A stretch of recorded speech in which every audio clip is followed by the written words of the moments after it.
What's up, humanities? All right, we are back to class, and I'm hitting some more kind of, I guess, maybe random topics this week. Some different things that just interest me, and I'm hoping to give you some information that might be beneficial to you and get you thinking about kind of important topic in a slightly different way. Um, Today what we're hitting is the cost of college and the decision, should you go to college, should you not go to college, kind of tying in a little bit to your future plan. Now, some of you in this class are seniors, others are underclassmen. Whatever your case may be, whatever grade you're in, the end of high school isn't that far away. It's kind of right around the corner, and time flies, man. You'll be there and you'll be out of this building before you know it. So in general, like, the advice that teachers give students over the past generation has been heavily on the side of everybody needs a college degree. You'll be better off with a college degree. Find a way to make it happen. I have kind of broken from that. And I don't really believe in one size fits all life advice that just is good for everybody. Or maybe I do, but it's only on a few different things. And I'll get into that more down the road. But like taking care of your body and having good relationships, some of that kind of stuff is like, yeah, all humans need to check those boxes if you're going to have a content life. But when we get to like the details of what exactly should you do in the year after high school, should you be a freshman at some university or go to a small college, or should you just get into the world of work or go travel or military? Hey, for that, I don't believe in one size fits all, like, blanket advice that would be given out to everybody. I actually pride myself on trying to really get inside students' heads if they ask me to, and try to tailor make and give them really good one on one advice. But of course, to do that, I have to get to know you a little bit. And if anybody ever is interested in that, because I've given a lot of kids a lot of different advice, and for some of them, it's very different over the years. All you have to do is ask me. I'm happy to talk to you one on one, get into more what makes you tick, and I can give you some maybe better advice as to what you should do, what your next steps should be out of high school. Now, I'm circling back to the cost of college and talking about that a little bit, because it was almost an even split when I asked you guys very early on in the semester, what are your plans for after high school? About half of this class said they do plan on going to college, and about half of the class said they didn't know what they were doing, or they had some other plan, or something that was not college related.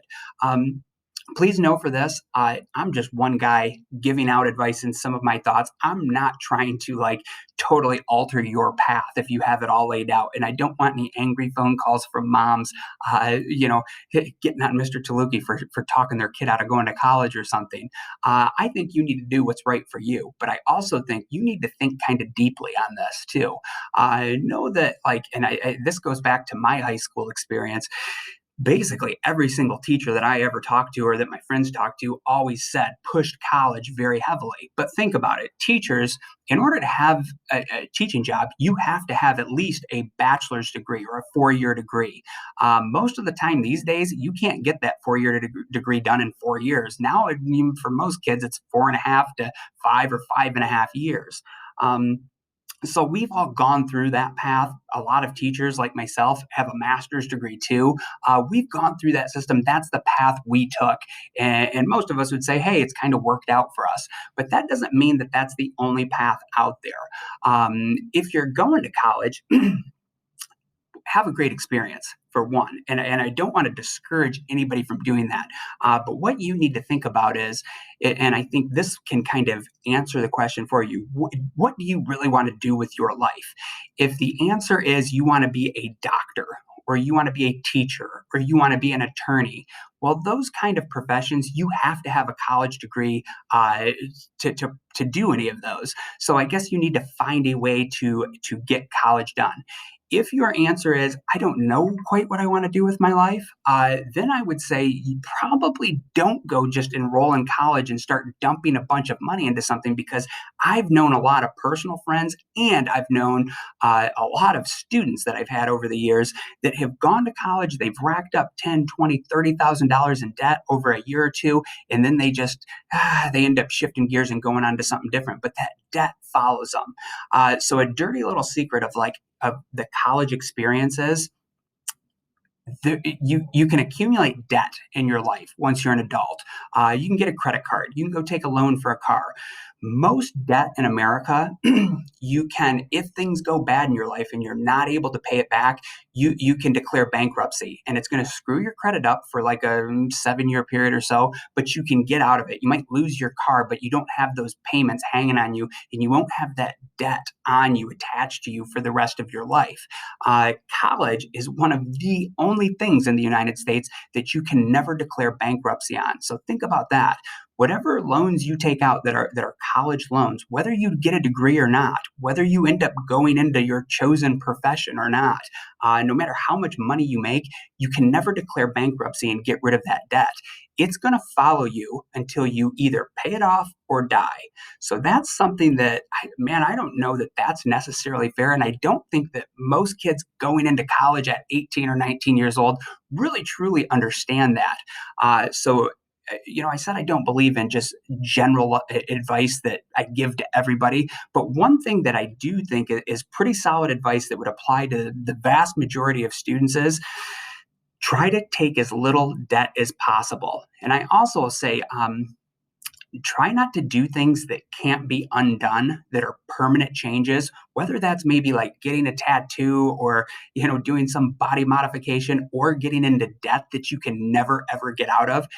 Don't do permanent things until your brain is fully developed. Now, when is your brain fully developed? Well, it's different for everybody, but the answer is roughly in your mid 20s. So I've always thought that it's kind of a snaky, shady thing that we encourage so many kids to go take out loans, go to college, get this debt that they essentially are stuck with for the rest of their lives until they pay it off, when their brains aren't even fully developed. Because if you're 18, 19, 20 years old and you're taking all this, your brain is not totally developed yet. You're close to being an adult.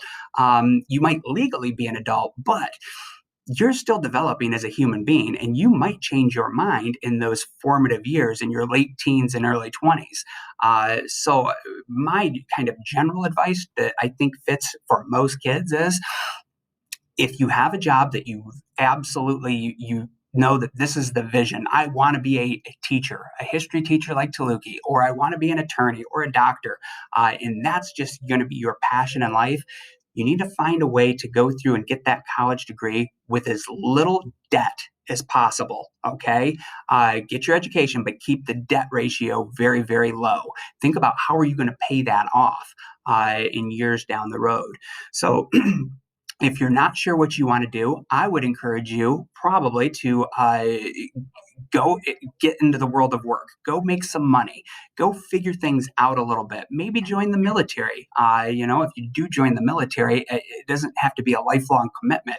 And even just doing one term in the Navy, Army, Air Force, that's going to give you something like $50,000 that you can eventually down the road use for college if you choose to do so.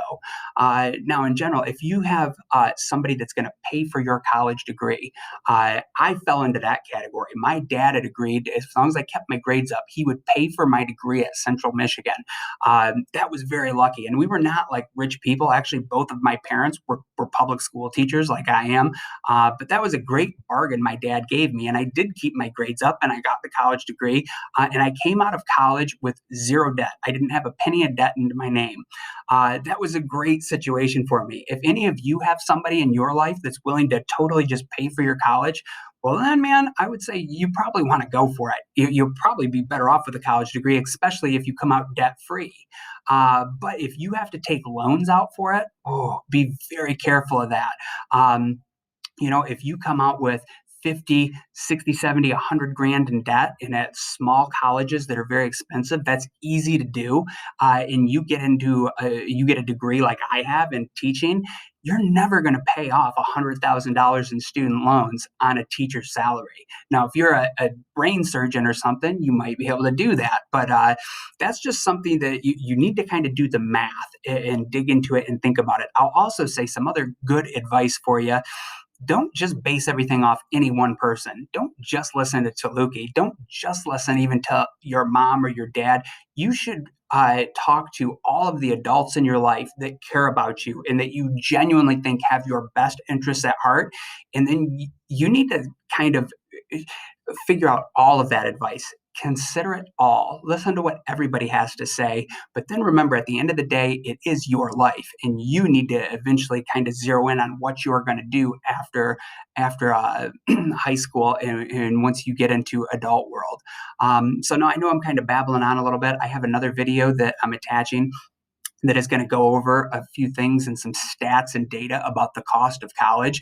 Another thing that I think has become very troubling, the cost of college has gone through the roof over the last 20 years. I mean, like it's gone up more than the rate of inflation. It's gone up more than the average rate of wages going up. The cost of college has just blown up through the roof and had like exponential growth. If I was graduating high school today, I'm not so sure my dad would be able to pay for my college degree because the cost of a degree at Central Michigan University has almost doubled in the last 20 years from the time I was there to what it is today. A big part of that problem and why the cost has gone up is the federal government has given basically unlimited amounts of money to student loans, which means more people than ever can go to college, which sounds great. Maybe that is great, but it's also in a weird economical way, it's bumped the prices up through the roof too. And know that college isn't the only path to having a successful career with good benefits. There's a lot of other options out there that I'm not going to explore or get into too much on this video, but know that there's a lot of options out there, an almost infinite amount of paths that you can take. And you're at the time of life where you maybe don't have to totally zero in on one thing yet, but you should start considering and weighing these options. And one of the things, if you think you're on the college bound path, this next video is one you should definitely watch because it's going to kind of go over some of the pitfalls of that and the cost of college. If you're definitely not on the college bound path, well, you might not want to totally rule it out 100%. You don't necessarily have to go to like a 4-year degree, but there's a lot of smaller trade schools in places where you can go do a year or two of classes and get certified as an electrician or a plumber or something like that. And those careers, they make pretty darn good money too. All right, with that, I'm going to stop babbling and I want you to go tune into the second video I have today, which is, I believe it's a TED Talk, and it's called The Cost of College.